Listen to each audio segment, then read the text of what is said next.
Number 2, find the energy in joules per photon of microwave radiation with a frequency of 7.91 times 10 to the 10th per seconds.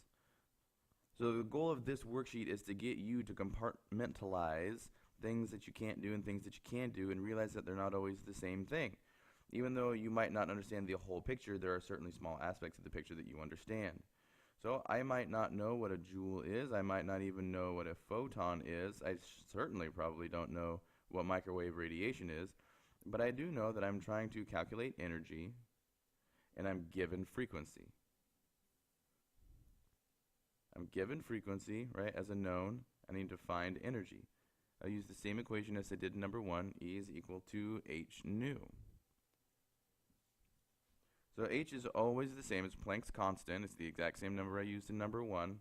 And the question actually tells me 7.91 times 10 to the 10th per seconds is my frequency, so plug that right in there. Use some calculator skills and your exponent skills, and we find that the answer is, with the appropriate number of significant figures, 5.24 times 10 to the negative 23rd joules per photon. Right? The question asks for joules per photon. Joules per photon. Now, for those of you who are wondering how these exponents work, remember when we're multiplying two terms that have times 10 to the exponents, right? When we're multiplying, we simply add the two exponents together. So we'll have negative 34 plus 10, which would be negative 24.